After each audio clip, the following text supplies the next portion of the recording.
Jumpa lagi di TV. Ya, HP akhirnya mengeluarkan laptop layar lipat mereka. Ya, ini adalah HP Spectre Fold 17. Jadi ini adalah produk kelas atas dari laptop seri premiumnya HP.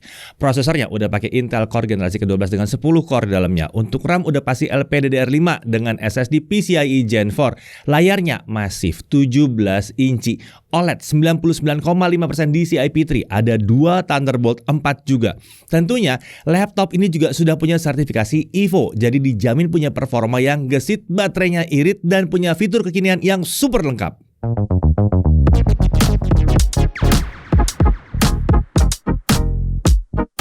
Ya, sebelum kalian mendang-mending buat harganya, perlu diingat ya, laptop layar lipat memang harganya itu lebih tinggi dibandingkan laptop biasa dengan spesifikasi yang mirip.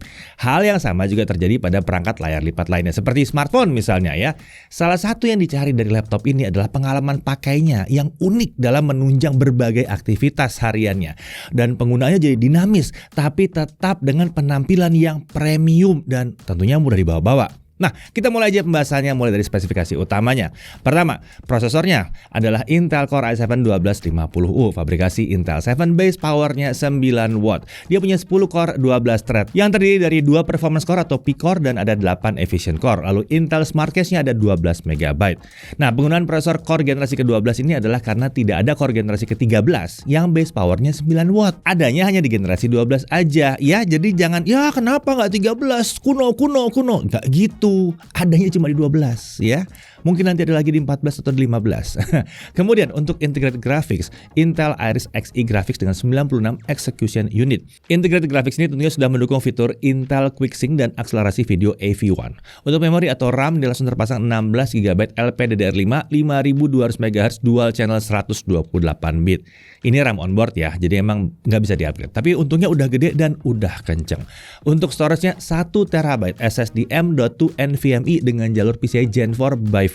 Untuk wireless connectivity, dia menggunakan Intel Wi-Fi 6E AX211 yang sudah mendukung Wi-Fi 6E, Gigabit Wi-Fi, dan Bluetooth versi 5.3. Kapasitas baterainya besar, 94,3 Wh.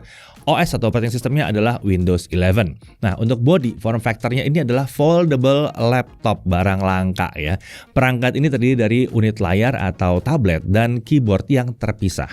Menariknya, karena layarnya bisa dilipat, perangkat ini jadi punya sejumlah mode penggunaan. Contohnya, misalnya nih ya, desktop mode. Cara menggunakan mode ini adalah dengan membuka penuh layar, keluarkan kickstand-nya, kemudian dirikan unit tablet di atas meja, lalu taruh keyboard di depannya. Asik ya, desktop gitu ya. Lalu ada tablet mode. Cara menggunakan mode ini adalah dengan membuka penuh layarnya, kemudian digunakan seperti tablet pada umumnya, tapi tabletnya gede di sini. Lalu ada laptop mode. Nah, caranya menggunakan ini adalah dengan menekuk layar dan menaruh keyboard di atas sisi layar yang tidak memiliki kamera di bingkainya. Jadi laptop biasa nih di sini ya. Lalu ada expanded screen mode. Cara menggunakan mode ini seperti dengan mode laptop, tapi hanya area tombol keyboard yang ditempatkan di atas layar ya. Jadi bisa nih ditarik dikit ke sini nih ya. Nah, bagian palm rest keyboard ini akan menjuntai sedikit pada bagian pinggir dan otomatis menekuk sedikit ke bawah. Di mode ini akan muncul area tambahan di sebelah atas keyboard dan posisi tangan menjadi tidak bertumpu di atas layar. Kemudian ada juga mode Extended Screen with Detachable Keyboard Mode. Dengan menggunakan mode ini mirip seperti mode laptop tapi keyboardnya ditaruh di atas meja. Di mode ini pengguna bisa mendapatkan tampilan yang memanjang secara vertikal ya, berdiri ya. Nah, untuk material dia pakai recycled aluminium untuk bodi utamanya. Lalu recycled plastik untuk keycap keyboard dan beberapa bagian lainnya. Jadi banyak part-part recycled di sini. Untuk warna slate blue dengan matte finish untuk permukaan bodinya, walaupun overall agak lebih kayak abu-abu gelap atau bahkan sekilas kelihatan seperti hitam. Nah, untuk desain kalau udah menggunakan nama Spectre, bisa dipastikan bahwa perangkat yang satu ini penampilannya premium. Cocok banget buat yang butuh laptop kelas atas yang penampilan mewah untuk dipakai kerja. Hati-hati nih kalau dibawa meeting ya, hati-hati banget ya. Bisa-bisa meetingnya nggak mulai-mulai nanti karena ngobrolin laptop ini aja dulu. Habis tuh 15 menit 20 menit di awal ya. Oke, untuk ukuran, saat layar dibuka penuh ukurannya adalah 37,6 kali 27,7 kali 0,83 cm. Nah, kalau ditutup dengan keyboard di dalamnya menjadi 27,7 kali 19,1 kali 2,1 cm. Untuk bobotnya, unit tabletnya aja ya, yang layarnya aja nih adalah 1,31 kg. Keyboardnya di 265 gram. Sementara itu untuk charger itu 360 gram. Ini adalah charger USB-C yang lumayan kencang di 110 watt. Uniknya, charger ini ternyata dilengkapi dengan konektor USB Type A yang dapat digunakan untuk mengisi ulang perangkat lain. Cukup sayangkan ukuran charger ini jadi lumayan besar ya, dengan kemampuan supply daya yang besar seperti tadi. Nah, untuk total kalau dibawa-bawa jadinya ya tablet, keyboard, charger itu sekitar 1,94 kg. Wow, dirancang spesial supaya nggak nyampe 2 kilo sepertinya. Selain itu masih ada lagi aksesoris tambahan lainnya ya. Ada stylus, ini 15 gram, ada USB-C hub ya, ini 40 gram. Lalu ada USB-C to Pogo pin cable, ini juga 15 gram. Ya, nambah dikit aja sih sebetulnya totalnya. Yang jelas semuanya ada di dalam paket penjualannya. Jadi lengkap banget paket penjualannya. Untuk display, ini adalah layar berukuran 17 inci. Ini masif ya untuk tablet Windows. Resolusi layarnya adalah 2560 x 1920 pixel. Aspek rasionya 4:3. Buat yang pernah pakai monitor CRT atau yang tabung pasti nggak asing dengan aspek rasio seperti ini ya. Aspek rasio seperti ini juga membuat tampilan layar jadi kelihatan lebih luas, rasanya lebih luas secara vertikal, bahkan saat dibandingkan dengan layar 3:2 sekalipun.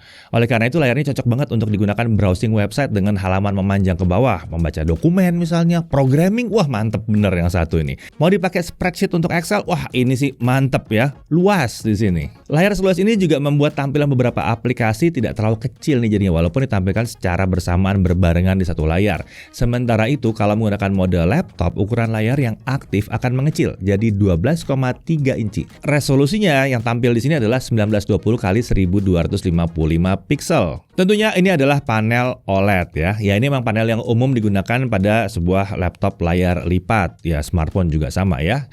Saat ditekuk penuh, permukaan layar akan berada pada bagian dalam, jadi aman terlindung. Tentunya saat ditekuk akan muncul ruang kosong pada bagian dalam, yang memang wajar terjadi pada sebuah laptop layar lipat.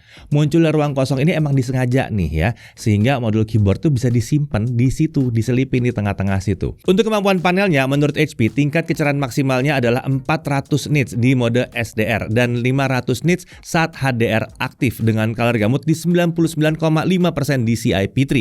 Kalau kami ukur hasilnya adalah 470 nits di mode SDR. Sementara di mode HDR dia dapat 534 nits, sedikit lebih tinggi dari janjinya. Mantap ya. Sementara gamut coverage-nya ada di 99% DCI-P3 dan gamut volume ada di 116% DCI-P3. Hanya beda sekitar 0,5% aja dari klaim ya. Masih termasuk on point di sini. Jadi layarnya cocok banget untuk content creation, baik mau video editing maupun mau menggambar, dipakai nonton film udah mantep bener karena layarnya udah IMAX Enhanced Certified. Yang ini kerjasama dengan Disney Plus ya. Jadi nonton di layar ini tampil filmnya akan mirip seperti nonton di IMAX tanpa ada bagian yang terpotong. Layar ini juga punya tingkat cahaya biru yang rendah ya, low blue light. Jadi aman untuk mata walaupun dipakai berjam-jam. Tentunya layarnya juga punya kemampuan touchscreen karena pada dasarnya ini adalah sebuah tablet besar ya. Tablet rata-rata di 14-an inci, ini 17. Untuk permukaan layarnya memang glossy dan ini wajar untuk sebuah layar lipat OLED dengan kemampuan touchscreen ya. Dan perpaduan OLED plus layar yang glossy ini membuat warnanya jadi lebih cemerlang lagi, lebih keluar lagi. Nah, sementara untuk bingkai layar ini emang tidak akan bisa sama tipisnya dengan laptop konvensional. Akan tapi bingkai di sini udah tergolong tipis untuk sebuah laptop layar lipat. Ya, bingkai harus ada ya karena akan menjaga di samping-samping itu. Nah, bingkai seperti itu membuat tingkat screen to body rasionya mencapai 86,7%. Nah, dalam paket penjualan disertakan stylus yang akan memudahkan penggunanya saat ingin menggambar atau mau mencatat di sini. Stylus ini punya 4096 pressure level dan mendukung protokol MPP 2.0. Stylus ini dilengkapi dengan baterai isi ulang yang diklaim dapat dipakai hingga 60 jam untuk sekali pengisian. Uniknya, untuk mengisi ulang baterai cukup tempelkan stylus ke pinggir bodi sebelah kanan. Stylus akan menempel pada bodi dengan magnet di situ ya, lalu ngecharge. Nah, mantep ya. Kemudian sekarang mari kita bahas kamera dan mikrofonnya. Tablet ini dilengkapi dengan kamera infrared 5 megapiksel 30 fps. Kamera ini mampu merekam gambar hingga resolusi 4,9 megapiksel deh dengan aspek rasio 4:3 atau 3,7 megapiksel dengan aspek rasio 16:9. Sementara kemampuan perekaman videonya mencapai 1080p 30 fps. Nah, untuk posisinya ini ada pada bingkai kiri saat jadi tablet. Jadi sebaiknya kamera tersebut tidak digunakan pada mode tablet atau desktop ya, karena gambarnya jadi vertikal dan posisinya jadi nggak pas dengan muka yang sedang menatap ke layar. Kamera ini akan lebih optimal kalau digunakan di mode laptop. Menariknya, kamera ini ternyata juga punya sejumlah fitur unik, seperti ada gesture untuk pause and resume di sini untuk menghentikan kemudian melanjutkan playback video dengan gerakan tangan saja. Saat kami coba, ini bisa dilakukan baik untuk local video playback maupun untuk online video playback. Lalu ada gesture photo scroll untuk berpindah ke foto berikutnya atau sebelumnya, cukup dengan gerakan tangan aja. Ini kayaknya kalau lagi lihat-lihat foto tapi sambil makan mungkin ya. Wah, makan di pakan Padang ini bisa nih sambil makan pakai tangan terus digerak-gerakin aja tangannya bergerak scrolling sendiri ya. Lalu ada lagi walk away lock yang akan meredupkan layar sekaligus mengunci laptop saat pengguna meninggalkan laptop. Lalu ada wake on approach yang akan otomatis menghidupkan laptop dari kondisi sleep saat pengguna berada di depan laptop. Jadi kalau ditinggalin dia bisa meredup, kemudian kalau disamperin dia nyala sendiri. Bicara soal meredup, dia juga punya auto screen dimming yang otomatis meredupkan layar saat pengguna tidak menatap ke layar.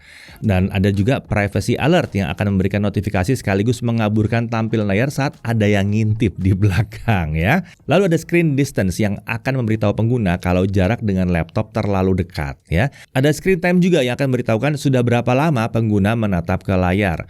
Untuk mikrofon ada 2 buah yang posisinya ada di pinggir bodi sebelah kanan di dalam mode tablet atau di dekat area touchpad kalau kita lagi pakai mode laptop.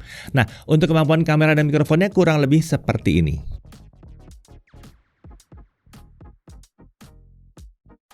Ya, bisa dilihat di belakang saya, jalanan lagi ramai sekali oleh kendaraan. Jadi suasananya bising sekali di sini.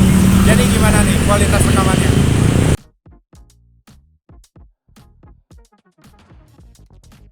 Ya, bisa dilihat di belakang saya, jalanan lagi ramai sekali oleh kendaraan. Jadi suasananya bising sekali di sini. Jadi gimana nih kualitas rekamannya? Ya, rekaman ini dibuat dengan menggunakan kamera dan mikrofon yang ada di laptop HP Spectre Fold 17. Jadi gimana nih kualitas rekamannya? Oke nggak? Oke, lanjut lagi untuk audio. Tablet ini menggunakan solusi audio dari Bang & Olufsen dengan 4 buah speaker. Lubang suaranya ada di pinggir bodi pada kedua sisi panjang tablet. Kami nggak nyangka nih suara yang dihasilkan tablet Windows ini sangat menggelegar. Seperti menggunakan speaker tambahan yang gede gitu ya rasanya ya. Kualitas suaranya juga tergolong memuaskan walaupun di volume maksimal agak sedikit kurang rapih di sini. Tapi ya untuk laptop sekecil ini, kalau dalam posisi laptop dia kecil ya, suaranya luar biasa banget sih. Oke, sekarang kita bahas konektor dan tombolnya. Kita gunakan mode tablet dengan posisi mendatar ya, melebar begini ya. Di kiri ada tombol power, lalu ada kamera privacy switch untuk mematikan modul kamera. Kemudian ada satu Thunderbolt 4. Di bagian atas ada tombol volume up and down, lalu ada satu Thunderbolt 4 lagi. Jadi totalnya ada 2 konektor Thunderbolt 4. Nah, kedua Thunderbolt 4 ini sudah mendukung USB 4, display out dengan protokol DisplayPort, power delivery, dan tentunya support perangkat Thunderbolt seperti external SSD, external GPU, dan Thunderbolt docking. Pada paket penjualan disediakan juga aksesoris USB-C hub yang menyediakan konektor tambahan seperti USB 2, USB 3, HDMI, dan USB-C lagi. Nah, sekarang kita bahas keyboardnya. Foldable laptop seperti ini dilengkapi dengan wireless soft keyboard dengan konektivitas Bluetooth. Untuk desain dan tata letak tombolnya ternyata mirip seperti yang pernah kami temukan di seri Pavilion Plus. Bahkan tipe huruf yang digunakan juga mirip. Keyboard ini dilengkapi baterai isi ulang yang dapat di-charge dengan menggunakan kabel USB-C to Pogo pin. Ya, udah tersedia dalam paket penjualannya. Uniknya, kabel tersebut tidak hanya bisa digunakan untuk nge-charge, tapi juga untuk mengubah jadi wired keyboard. Selain dengan kabel, keyboard ini juga akan langsung di-charge secara wireless saat digunakan dalam mode laptop. Menariknya, walaupun tablet di shutdown, proses pengisian daya keyboard tetap berjalan. Saat di-charge akan ada lampu kecil di pojok kiri atas keyboard yang menyala di situ. Selain konektor pogo pin, pada samping kiri keyboard juga ada tombol on off di sini. Sementara untuk lampu backlit tidak ada nih sayangnya di keyboard yang satu ini. Nah, untuk touchpad posisinya ini sejajar dengan tombol spacebar dan alt kanan. Jadi tetap memberikan kenyamanan mengetik yang baik di sini. Nah, untuk security, selain kita bisa mematikan kamera, tablet ini juga dilengkapi dengan pengamanan biometrik dengan pengenalan wajah. Nah, untuk cooling system, tablet ini menggunakan sistem pendingin aktif, jadi ada kipasnya. Untuk ventilasinya ada di pinggir bodi pada kedua sisi panjang tablet. Oke, sekarang mari kita bahas aspek performanya. Untuk mode tablet, pilihan profil performanya adalah Smart Sense, Balance, Quiet, Power Saver. Sementara di mode non-tablet, pilihannya berubah menjadi Smart Sense, Balance, Performance, Cool, Quiet, Power Saver. Banyak ya pilihannya ya. Oke, kita coba langsung dengan Cinebench R15, kita looping 20 kali ya. Ini nyolok ke charger dulu ya. Skor tertinggi yang didapatkan adalah untuk mode desktop itu di 1063 poin dengan Smart Sense, 1149 poin di mode Performance. Kalau kita di setting di mode laptop, dia dapat 965 poin dengan Smart Sense dan 1053 poin untuk Performance. Sementara untuk skor yang bisa dipertahankan di mode desktop itu 680 sampai 690 poin di Smart Sense, 950 sampai 970 poin di Performance. Untuk mode laptop 620 sampai 630 poin di Smart Sense dan 870 sampai 880 poin di mode Performance. Walaupun terkadang ada penurunan sedikit ya di beberapa run. Nah, kalau kita coba pakai baterai aja, jadi nggak nyolok ke listrik. Hasilnya ya, kita bisa di mode desktop skor ada di kisaran 670 sampai 680 poin, walaupun sempat naik ke kisaran 700 sampai 800 poin juga. Sementara itu di mode laptop skor ada di kisaran 620 sampai 630 poin. Jadi performanya saat hanya pakai baterai itu tetap mirip seperti pada saat kita pakai charger dengan mode Smart Sense. Ya, oke lah, masih masuk Evo di sini. Untuk suhu kerjanya di mode desktop, suhu prosesor stabil di kisaran 79 sampai 81 derajat Celcius untuk mode Smart Sense. Sementara kalau kita pakai Performance, suhu prosesor itu masih bisa dikendalikan di bawah 90 derajat Celcius. Untuk mode laptop, suhu prosesor dapat dikendalikan di bawah 65 derajat Celcius untuk penggunaan Smart Sense. Lalu untuk pakai Performance, suhunya rata-rata berkisar di 79 sampai 80 derajat Celcius. Oke, sekarang kita lanjut aja, kita uji pakai Adobe Premiere Pro 2023. Video 4K 60 yang biasa 2 menit 7 detik. Kalau pakai GPU Acceleration OpenCL kita dapatkan 7 menit 44 detik di mode desktop dan 8 menit 21 detik di mode laptop. Nah, tapi kan dia bisa ditambahin pakai external GPU. Nah, kalau kita tambahkan dengan GPU Acceleration ya, eksternal GPU di sini, ya hanya butuh waktu 2 menit 27 detik di mode desktop dan 2 menit 23 detik di mode laptop. Oke, sekarang kita beralih ke video yang Full HD 60 fps. Dengan OpenCL, dia dapat 1 menit 55 detik di mode desktop dan 2 menit di mode laptop. Kencang ini ya. Kalau kita pakai external GPU, ya ini selesai dalam waktu 47 detik saja, baik di mode desktop maupun di mode laptop. Terlihat perangkat ini emang cocok banget nih buat 1080p 60 fps kalau nggak pakai tambahan macam-macam ya. Mungkin 4K 30 masih lumayan lah. Tapi ya emang belum cocok untuk 4K 60. Lagian ini kan laptop cantik-cantik ya, laptop keren sebetulnya. Ya kalau mau jadi sangar, tambahin aja external GPU. Nah, suhu kerja untuk 4K video export dengan OpenCL saat menggunakan mode desktop di Performance, suhu prosesor sempat naik ke 92 derajat Celcius di awal pengujian sebelum akhirnya dikendalikan di bawah 80 derajat Celcius. Jadi aman. Lanjut ke DaVinci Resolve, software video editing ya yang kelas profesional tapi gratis ini yang versi kita pakai. Untuk 4K 60 tanpa eGPU, 19 menit 16 detik di mode desktop, 20 menit 3 detik di mode laptop. Dengan external GPU, selesai dalam waktu 6 menit 29 detik di mode desktop dan 6 menit 30 detik di mode laptop. Kalau Full HD 60 fps tanpa external GPU, selesai dalam waktu 4 menit 45 detik di mode desktop dan 5 menit 13 detik di mode laptop. Dengan external GPU, 2 menit 8 detik di mode desktop dan 1 menit 55 detik di mode laptop. Lagi-lagi terlihat perangkat ini memang cocoknya untuk video 1080p 60 fps kalau tidak menggunakan external GPU. Nah, suhu kerjanya pada saat menggunakan yang satu ini ternyata mirip dengan seperti di Premiere. Suhu prosesor juga bisa dikendalikan di bawah 80 derajat Celcius. Walaupun sempat ada lompat ke 91 derajat Celcius, tapi itu cuma di awal doang. Oke, ini laptop kesannya buat bisnis, tapi pasti masih mau ngegame juga. Boleh, kita tes gamenya. Kurang lebih seperti ini performa gamingnya.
Nah, setengah jam memainkan game GTA ini. Iya, GTA 5 bukan GTA 6 ya. Ini masih 5 sekarang ya di GTA 5 ini. Nah, saat menggunakan mode desktop di performance, kurva suhunya bergerak di kisaran 66 sampai 83 derajat Celcius. Sementara itu suhu permukaan 30 menit main game yang satu ini, untuk sisi depan layar, area paling panas ada di layar sebelah kiri dengan suhu mencapai 47 derajat Celcius di pojok kiri atas. Area kanan layar tampak suhunya aman di bawah 35 derajat Celcius. Sementara untuk area punggung layar itu suhu tertingginya mencapai 46 derajat Celcius. Setelah pakai game kita juga nguji suhunya dengan streaming video 4K 60 yang AV1. Hasilnya itu suhu di pojok kiri atas sekarang menjadi 39 derajat Celcius. Sementara suhu tertinggi untuk punggung layar juga di kisaran 39 derajat Celcius saja. Untuk area tengah punggung layar tercatat suhunya di bawah 35 derajat Celcius. Jadi tangan masih aman ya saat menopang bagian ini di mode tablet. Oke, kita lanjut ke pengujian baterai. Brightness kita set di 150 nits, volume di 25%, dan modenya kita pesan di Smart Sense. Kalau kita pakai laptop mode, baterai bisa bertahan 13 jam 21 menit, sekitar ya 13,5 jam. Lumayan lama ya. Ini lumayan lama, hebat ini. Lalu untuk desktop mode, nah ini layarnya melebar besar sekali, dia tahan 12 jam 12 menit. Tetap hebat juga. Dua-duanya dalam mode apapun nonton bisa di atas 12 jam. Mantap. Nah, untuk charging 30 menit pertama terisi 28%. Sementara itu dari kosong sampai full 100% dia butuh waktu 2 jam 30 menit. Ya, jangan ada yang protes, ini masih normal terutama mengingat ukuran baterainya yang besar. Lanjut ke pengujian storage-nya. Dengan kristal Disma kita peroleh bahwa kecepatan bacanya ada di 5840 MB per second dan kecepatan tulisnya di 2879 MB per second. Kita sedikit berharap bahwa kecepatan write-nya bisa lebih tinggi lagi, tapi ya segitu sebenarnya udah kenceng banget sih ya. Nah, untuk harga resmi dari HP Indonesia adalah Rp75 juta. Tapi saat kami telusuri sejumlah toko online, ternyata ada beberapa yang menjualnya bahkan di bawah Rp70 juta. Ya. Sebetulnya untuk laptop kelas begini, untuk layar lipat, ini adalah harga yang wajar. Memang seginian sih harganya. Untuk bonus pembelian dia dapat stylus, USB-C hub, kabel USB-C to Pogo pin, dan tentunya dapat Microsoft Office Home and Student 2021 dan ya Windows 11 pasti ya. Untuk garansinya dia dapat 3 tahun dengan accidental damage protection selama 3 tahun juga. Iya, mantep ini ya. Jadi kerusakan yang ditimbulkan oleh pengguna di cover selama 3 tahun. Nah, kita sekarang masuk ke hal yang perlu diperhatikan. Pertama, kamera rasanya kurang cocok untuk dipakai saat layar ada di posisi horizontal. Kemudian ukuran chargernya, ya ini lumayan besar. Lalu di sini nggak ada konektor 3,5 mm audio jack. Tapi tenang, ini masih bisa diakali dengan pakai TWS atau pakai converter tentunya. Kemudian di sini hanya ada konektor USB-C aja. Untungnya ada aksesoris USB-C hub dalam paket penjualan. Dan yang terakhir adalah keyboardnya. Sayangnya keyboardnya belum disertai dengan backlit di sini.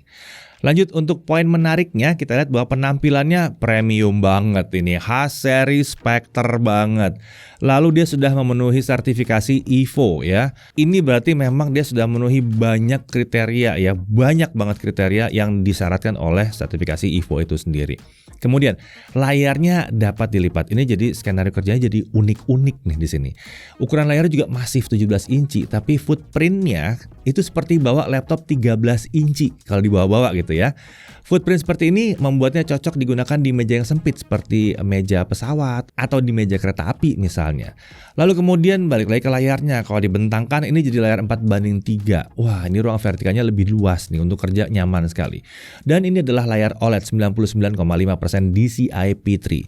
Dia udah pakai prosesor 10 core, 10 core yang cukup kenceng untuk multitasking, udah mantep ya. Gaming tipis-tipis juga bisa dan performanya kejaga karena dia masih pakai kipas di sini. Nah, jadi suhu kerjanya juga otomatis masuk dalam batas aman terus. Untuk baterai ini irit karena apapun modenya dia bisa di atas 12 jam untuk nonton. Untuk RAM dan SSD-nya udah lumayan kenceng. Dia punya 2 Thunderbolt 4, dia punya pengamanan biometrik, Wi-Fi 6E, Bluetooth versi 5.3 dan suara speakernya menggelegar serta kualitasnya juga keren di sini. Kemudian ya dia punya bonus stylus dan USB-C hub juga. Bonus Microsoft Office juga ada di sini dan ada garansi untuk kelalaian pengguna selama 3 tahun. Nah, jadi pertanyaannya, HP Spectre Fold 17 ini cocoknya buat siapa? Sebenarnya ini cocok untuk siapa saja yang mau mencoba pengalaman baru dalam menggunakan laptop. Dipakai untuk laptop kerja juga cocok, asal spesifikasi dan kebiasaan kerjanya emang bisa cocok dengan laptop yang seperti ini ya. Dipakai untuk programming, wah asal spesifikasi cocok bisa banget, apalagi desain layarnya memanjang nih, lega banget nih kalau buat programming. Dipakai untuk content creation, untuk bikin video atau untuk ngedit gambar juga cocok karena layarnya yang mewah. Pada akhirnya daya tarik laptop seperti HP Spectre Fold 17 ini memang tidak hanya bisa dipandang dari spesifikasinya saja, tapi juga dari pengalaman penggunaan yang ditawarkan, di mana pengalaman ini akan sulit sekali ditemukan pada sebuah laptop konvensional.